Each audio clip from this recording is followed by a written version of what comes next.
Oke, siap. Mas. Assalamualaikum warahmatullahi wabarakatuh. Selamat pagi semuanya. Perkenalkan kami dari kelompok 2. Ada Nathan Salsabila, ada Nisa Gustina, ada Cantika Nurul Fitri, Dewa Nur Febrian, dan Alfira Triazalma. Di sini kami akan mempresentasikan hasil laporan tugas besar mata kuliah Keamanan Sistem Informasi semester genap tahun 2024 dan 2025. Selanjutnya akan dijelaskan oleh rekan saya.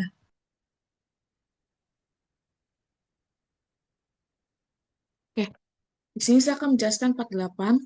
48 adalah melacak email address dengan Ada Harvester dan Hunter IO. Bagian ini bertujuan untuk mencari informasi alamat email yang terkait dengan suatu domain menggunakan tools The Harvester dan situs web Hunter IO. Informasi ini berguna untuk melakukan serangan sosial rekayasa atau social engineering atau identifikasi akun-akun potensi terhubung dengan sistem target. Proses ini juga memperkenalkan penggunaan parameter pencarian yang spesifik agar hasil lebih akurat. Oke, di sini saya akan menjelaskan langkah praktiknya. Yang pertama, mengetik ada harvester, lalu muncul command dengan opsi-opsi yang disediakan. Setelah kita mengetik the harvester, kita akan melihat help menu untuk melihat opsi lebih banyak. Lalu di sini, kita akan memasukkan domain dengan opsi B, dan min B adalah search. Jika kita ingin menampilkan semua, tambahkan all. Jika kita ingin menentukan search tertentu, tulis nama search-nya. Lalu opsi min L untuk ukuran dalam search-nya. Jadi ketikannya itu digabung semua. Seperti di sini, seperti ada di gambar. Nah, di sini contoh eh, yang ingin dicari adalah dp.go.id dan nanti akan muncul jenis URL-nya, jumlah URL-nya, jumlah hostnya, dan jumlah emailnya yang terdapat pada dp.go.id. Di sini juga ada contoh lain ketika kita mengecek pada google.com. Nah, sekarang kita akan mencari email address menggunakan Hunter.io. Yang pertama, masuk ke laman Hunter.io di browser dan melakukan sign up dahulu, lalu login. Setelah kita sign up dan login, kita di sini akan mencari contoh informasi mengenai dp.go.id. Cari saja di domain search-nya, ketik dp.go.id. Lalu muncul informasi email yang ada pada dp.go.id.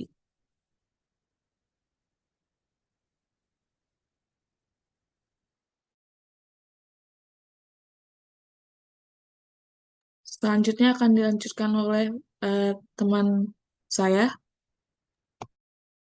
Baik, selanjutnya adalah part 9, yaitu membuat tools email scraper dengan menggunakan Python. Nah, apa sih email scraper itu? Email scraper merupakan sebuah alat atau program yang digunakan untuk mengambil alamat email secara otomatis dari sebuah halaman web. Nah, tujuan utamanya adalah untuk mengekstrak data kontak, khususnya email, yang tampil di situs tersebut. Nah, tanpa harus mencari secara manual satu persatu. Nah, dalam part 9 ini, kami membuat tool email scraper-nya dengan menggunakan Python untuk membuat sebuah script Python ini agar bisa mendeteksi dan juga menampilkan alamat email dari sebuah halaman web yang kita inputkan. Nah, begitu juga dengan URL suatu situs yang telah dimasukkan.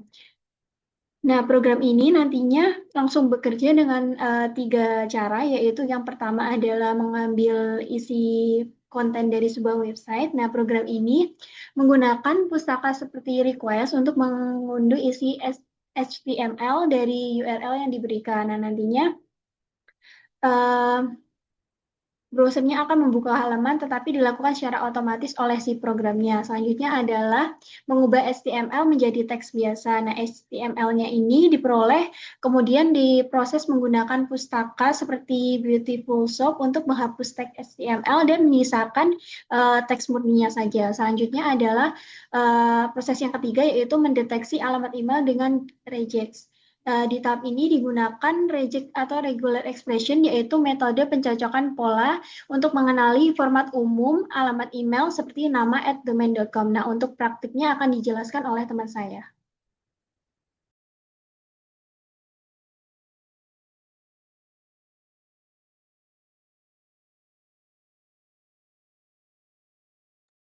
Boleh ke yang part 9 yang awal gambarnya. Oke. Yang pertama, di sini kami menggunakan terminal Linux pada VirtualBox untuk melakukan komen nano email scraper.py. Nah, nantinya ini akan terbuka ke halaman selanjutnya di gambar selanjutnya untuk dari hasil dari email scraper.py-nya. Nah, pada kode ini akan mengimpor beberapa modul penting seperti request, terus beautiful soap, RE, dan URL ib.pers. Nah, program ini akan meminta inputan URL dari penggunanya juga. Nah, di dalamnya itu terdapat while true yang URL-nya akan diambil dari proses satu persatu sampai mencapai batas tertentu seperti count lebih dari 10 dalam versi awal.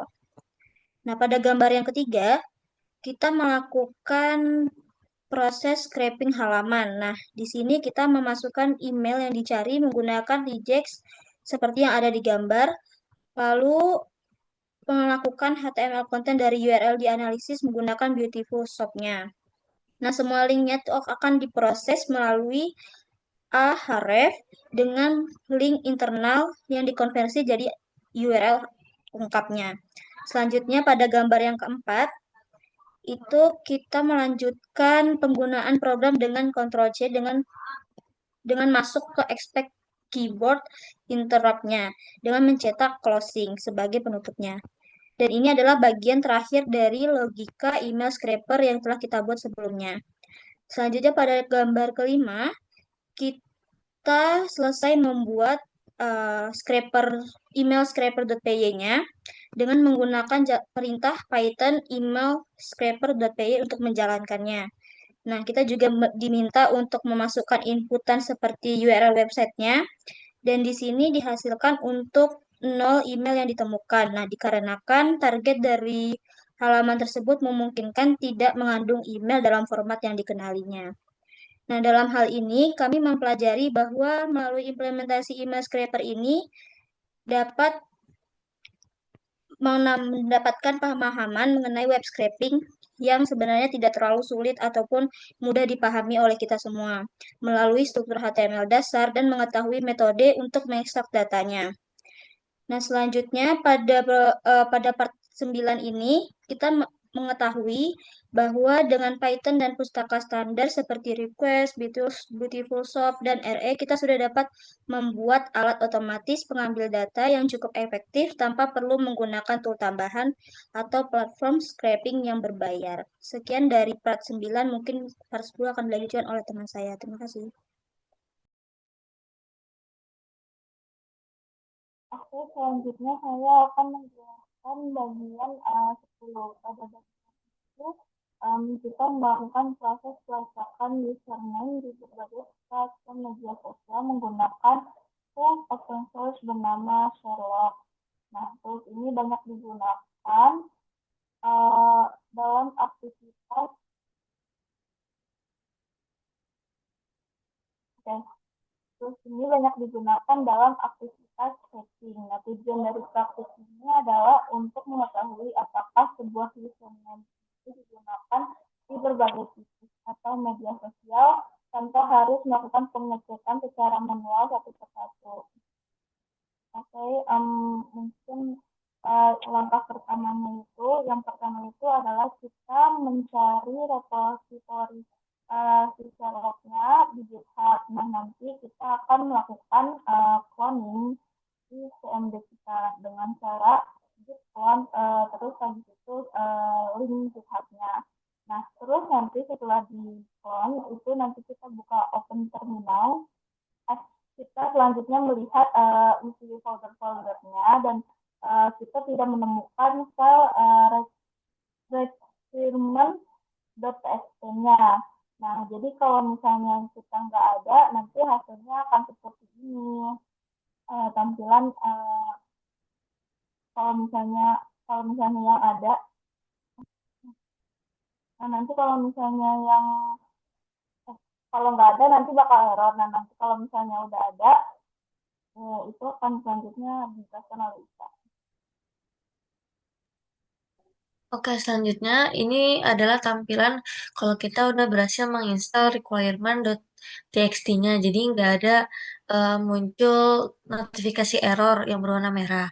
Habis itu kalau sudah berhasil, kita bisa coba di internet, kita bisa mengetikkan repl.id dan akan muncul tampilan seperti ini. Nah, kita bisa menginstal kembali file requirements.txt-nya di repl.id ini. Nah, habis itu kita coba cari username-nya berdasarkan informasi tertentu dan nanti bakalan keluar hasil dari username-nya. Ini tampilan berhasilnya. Nah, jadi di part 10 ini tentang tool Sherlock ini bisa ngebantu kita melacak keberadaan username seseorang di berbagai platform online sehingga berguna dalam tahap rekognisi untuk mengidentifikasi jejak digital target secara etis. Itu saja penjelasan dari kelompok 2 ini tentang video part 8, part 9, dan part 10. Kurang lebihnya mohon maaf. Wassalamualaikum warahmatullahi wabarakatuh.